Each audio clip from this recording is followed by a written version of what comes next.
Okay, and who else was at your home? Were you alone? I was alone, yes. The whole night? Well, yes, the whole night. I don't know why that's funny. I mean, did you have any in-person briefings? I don't find it funny at all. Let's talk about this exchange between Representative Martha Roby and Hillary Clinton during the Benghazi hearings. Because buried in this back and forth is something that, frankly, should still trouble anyone who cares about accountability and leadership. Good morning. Good morning. Secretary Clinton, my colleagues have focused on your relationship with the Ambassador Chris Stevens and why you sent him into Benghazi in 2011 as part of your broader Libya initiative. But it's not so clear from everything that we've reviewed that you had a vision in Benghazi going forward into 2012 and beyond. It appears that there was confusion and uncertainty within your own department about Libya. And quite frankly, Secretary Clinton, it appears that you were a large cause of that uncertainty. We've seen all the day-to-day updates and concern early in 2011, and I heard what you said to my colleague, Mrs. Brooks, and I'll get to that in a minute.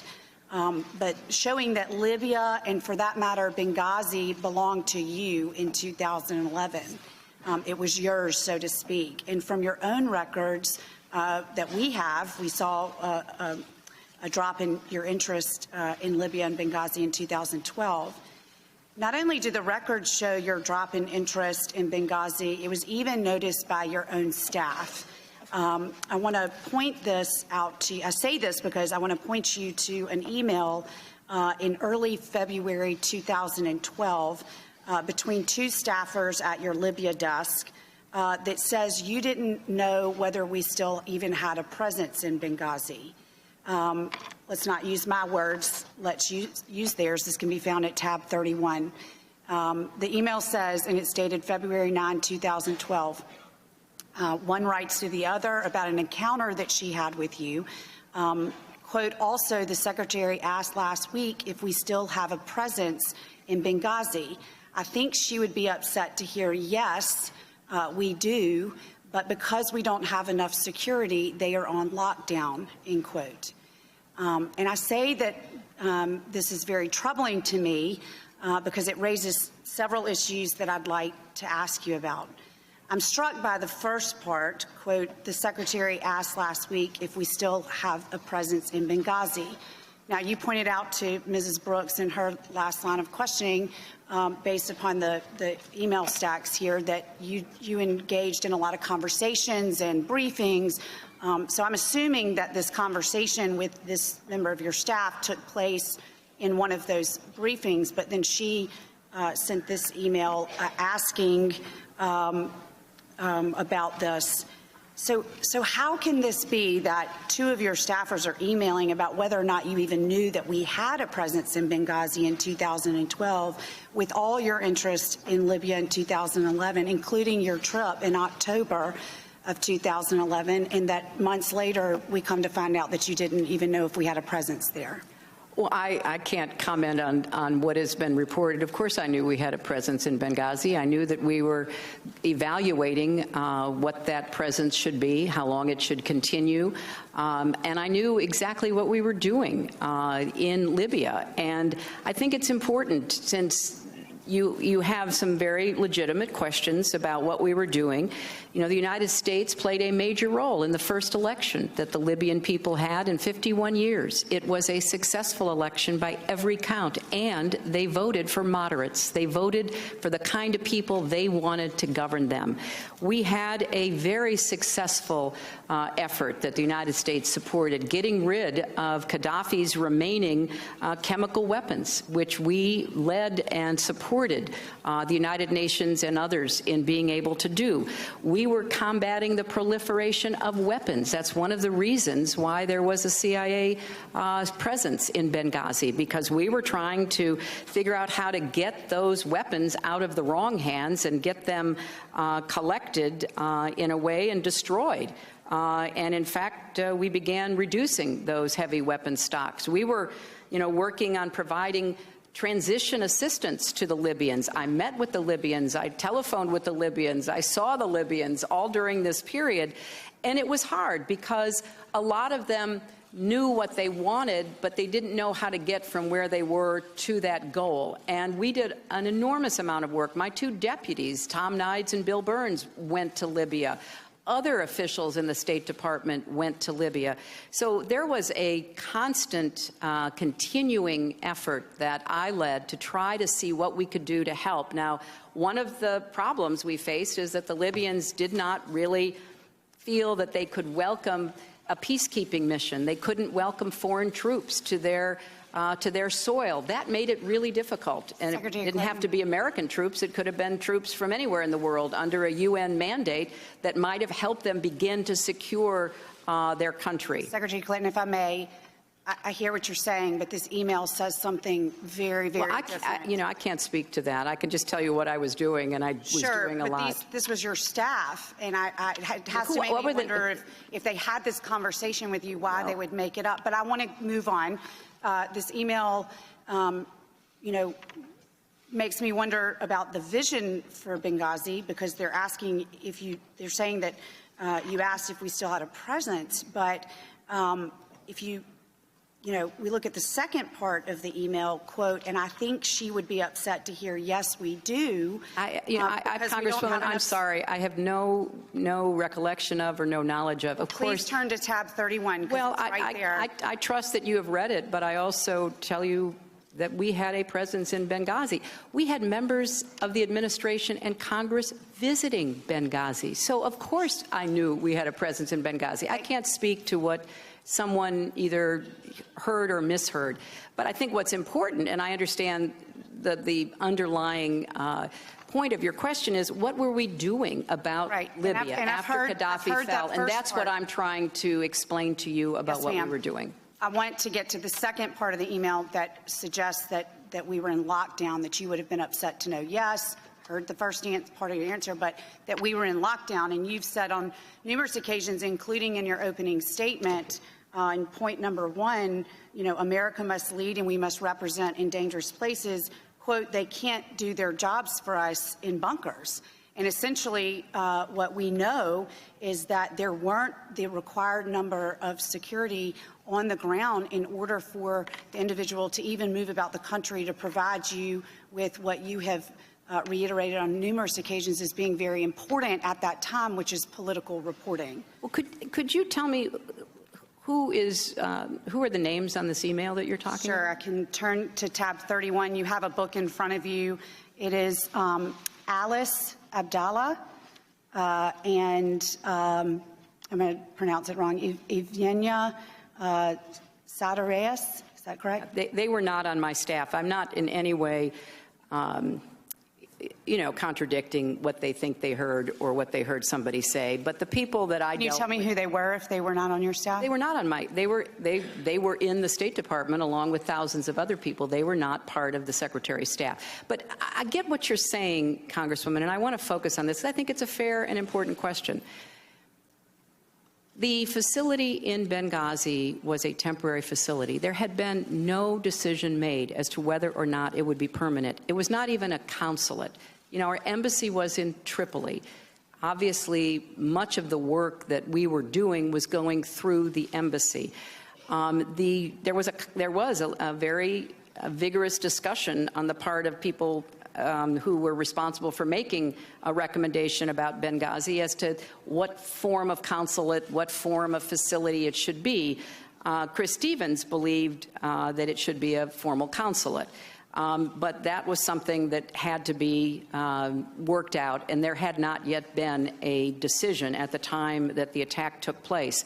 So it was not a permanent facility. And, there were a number of questions that people were asking about whether it could or should be. Well, I want to drill down on the security issue, but I also want to say it's frustrating for us here on this panel asking these questions to hear you in your opening statement talk about the responsibility you took for all 70,000+ employees, yet I read you an email that is a conversation between 2 of those employees, and it seems as though you're just kind of brushing it off as not having any knowledge. I'm just saying I have no recollection of it, and it doesn't correspond with the facts of what we were doing on a regular basis. Well, if we can talk for just a minute about the security. I've got a few seconds left.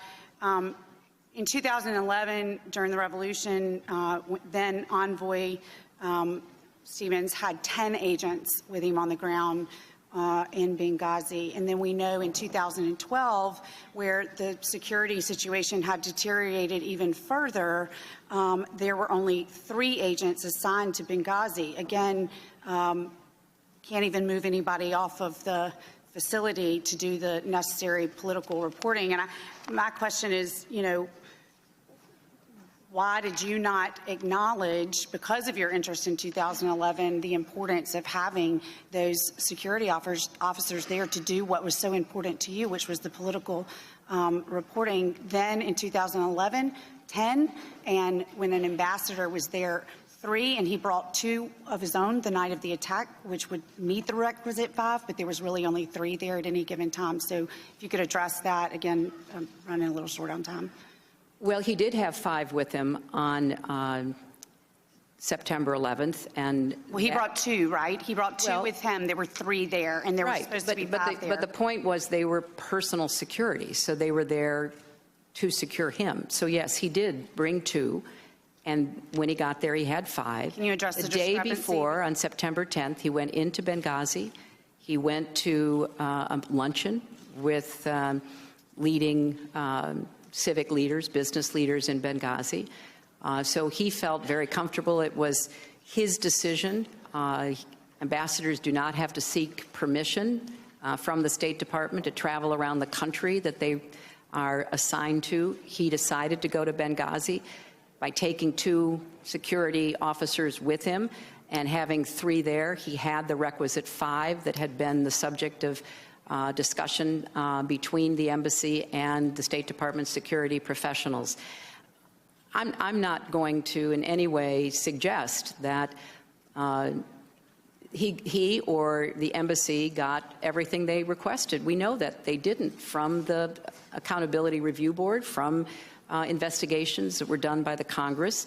We know that there were a lot of discussions about what was needed, particularly in Benghazi, and that the day that he died, he had 5 security officers. A lot of security professionals who have reviewed this matter, even those who are critical that the State Department did not do enough, have said that the kind of attack that took place would have been very difficult to repel. That's what we have to learn from, Congresswoman. There are many lessons going back to Beirut, going back to Tehran and the takeover of our embassy, and going all the way through these years. And sometimes we learn lessons and we actually act and we do the best we can. And there's a perfect, terrible example of that with respect to what happened in Benghazi. Certainly, and my time has expired, and we'll certainly never know what the outcome would have been if there had been more agents that night. I yield back. Well, that's not what the professionals, that's not what the experts in security have concluded. If you read the Accountability Review Board. I have read it, Secretary Clinton, and it says that security was grossly inadequate. Well, it said that there were deficiencies within 2 bureaus in the State Department, which we have moved to correct. And it also pointed out that the diplomatic security officers who were there acted heroically. There was not one single question about what they did, and they were overrun. And it was unfortunate that the agreement we had with the CIA annex, and when those brave men showed up, that it was also not enough. Certainly, and we'll discuss this more. I have to yield back. The gentlelady's time has expired. The chair will now recognize the gentleman from Washington. I want to walk through this carefully because Rep. Roby wasn't grandstanding here. She wasn't yelling. She wasn't trying to score viral points. She was methodical, document-driven, and focused on one core issue. Did the Secretary of State actually know what was happening in Benghazi in 2012? And the more Clinton answered, the murkier that picture became. Rep. Roby opens by acknowledging something important. Hillary Clinton clearly owned Libya policy in 2011. The intervention, the overthrow of Gaddafi, the broader regional vision, this was Clinton's project, her State Department, her initiative. But then Roby draws a sharp contrast. By 2012, Based on internal records, emails, and staff communications, Clinton's direct engagement appears to drop off dramatically. Not only did Roby see it in the documentation, but Clinton's own staff noticed it too. That's where the February 2012 email becomes the centerpiece of this exchange. Two State Department officials, working Libya issues, are emailing each other about an interaction with Secretary Clinton. And one line stands out like a flashing red warning light. The secretary asked last week if we still have a presence in Benghazi. Let that sink in. Then Roby shifts gears, and this is where the exchange really sharpens. She points out the contradiction between Clinton's public philosophy and the reality on the ground. Clinton had famously said, "America must lead and represent in dangerous places. They can't do their jobs for us in bunkers." But in Benghazi, according to that same email, Americans were effectively locked down, unable to move freely, unable to conduct meaningful political reporting, because there simply weren't enough security personnel. And the numbers tell a stark story. In 2011, during the revolution, Ambassador Chris Stevens had 10 security agents with him. In 2012, after the security situation had worsened, there were only 3 assigned permanently to Benghazi. 3. Roby asks the obvious question. If Benghazi was important enough to justify aggressive diplomatic engagement, why wasn't it important enough to protect properly? Clinton responds by narrowing the focus. She emphasizes that Benghazi was a temporary facility. She notes it wasn't officially a consulate. She highlights internal debates about its future status. But notice what she doesn't do. She doesn't explain why security was reduced. Instead, she emphasizes that on the night of the attack, Ambassador Stevens technically had 5 security personnel because he brought 2 with him. Rep. Roby's frustration becomes palpable near the end. Clinton had opened the hearing by saying she took responsibility for 70,000-plus State Department employees. Yet when presented with an email from 2 of those employees raising serious concerns, Clinton repeatedly distances herself. They weren't on her immediate staff. She doesn't recall the exchange. It doesn't match her understanding. Roby isn't accusing her of lying outright, but the implication is clear. If the Secretary of State says she's accountable for everything, but then claims no knowledge of internal warnings, confusion, or security failures, what does accountability actually mean? This exchange is a perfect snapshot of why Benghazi remains unresolved in the minds of so many Americans. It's not about partisan attacks. It's not about hindsight. It's not about pretending complex situations have easy answers. It's about leadership under pressure. What Rep. Martha Roby exposed here wasn't a single mistake. It was a pattern of distance from ground-level realities, a pattern of diffuse responsibility, a pattern of high-level vision disconnected from operational follow-through. Hillary Clinton spoke confidently about what she believed, what she intended, and what she hoped Libya would become. But Roby was asking a simpler, more uncomfortable question. Did the people on the ground have what they needed? And did the secretary fully understand their situation? The documents suggest uncertainty. The emails suggest confusion. The security numbers suggest neglect. And when confronted with all of that, Clinton leaned not on records, but on recollection. That's why this exchange still resonates. Because when Americans send diplomats into dangerous places, when we ask public servants to represent us in volatile regions, we owe them more than speeches about leadership. We owe them clarity, resources, and attention, especially when warning signs are flashing. History can't be rewritten, but it can be examined honestly. And exchanges like this one remind us that power without accountability is never enough, no matter how polished the explanation sounds. If you found this breakdown helpful, make sure you like the video, subscribe to the channel, and drop a comment below. Do you think this exchange answered more questions or raised even more? I read every comment. And as always, thanks for watching.